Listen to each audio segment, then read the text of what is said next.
Late one night in a quiet suburban street, a little yellow car drove into my life and saved my sanity. This is the story of what happened. My husband Phil and I are visiting our best friends Mark and Karen. We're sitting out on their front veranda drinking wine and just starting to enjoy ourselves when we hear violent pounding coming from downstairs. We look at each other, confused. Axe murderer, I suggest? Mark's sure they don't knock. The pounding starts again. We can't agree on who should go down to face certain death, so all four of us descend the stairs.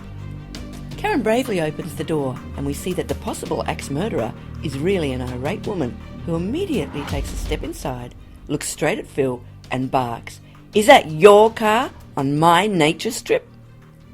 Phil repeatedly reassures her that the little yellow car outside her house isn't ours, and eventually she leaves.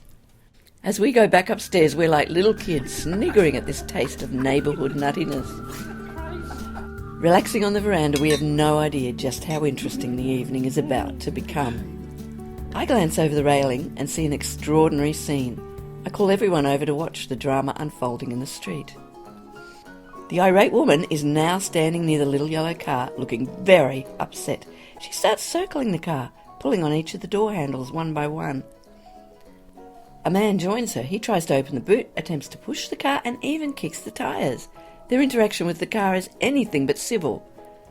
We lean on the railing watching as this couple continues their odd behaviour. After 10 minutes or so, they leave the car and disappear inside the house. I'm dismayed the show is over, but no, it's not. To our great delight, the couple are back outside, pacing up and down their tiny veranda, talking in an animated manner and waving their arms around.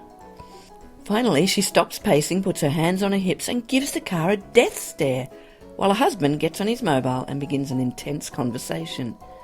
By the way he gestures toward the car, we can guess what it's about. We're all rather thrilled to have box seats to this silly street opera.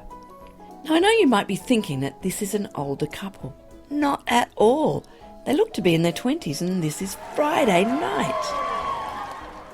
To our astonishment, the couple come out through the front gate and begin their performance all over again. It's as if we've pressed replay. He ends up leaning in the doorway as though there's a tragedy afoot. We're doubled over with laughter. Tears are running down our faces. We're almost wetting ourselves. This crazy couple has spent the best part of an hour fretting about a car parked on public property outside their house. I'm laughing so much I can barely gasp out my sentence. Who would do this? Who would be this stupid? Who would waste their Friday night upset about a car? Then I stop laughing. I realise I know the answer to my question. I know exactly who would do this. I know who is as idiotic as this couple. Me. Me! I would be this stupid. I am this stupid. I've just been watching myself. I go round and round whatever yellow car happens to be parked outside my house. I've been driving myself crazy with my fears, imagined catastrophes, regrets and obsessions. And I get on the phone driving everyone else around me crazy too, rehashing that past hurt, freaking out about the future or whining about what went wrong. I'm just like the crazy couple. I am them.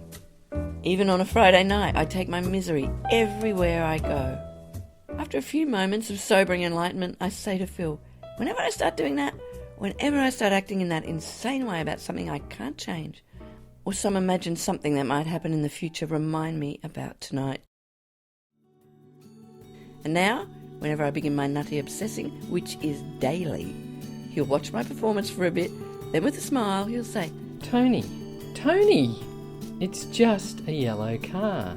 And I'll laugh, relieved I've been reminded not to be such a moron. And look, I'm smiling a whole lot more these days. Hi, this is Toni. You've just heard the first part of my funny little book, The Yellow Car. Check out my website to find out more. Have a great day, and remember, a lot of the time, it's just a yellow car.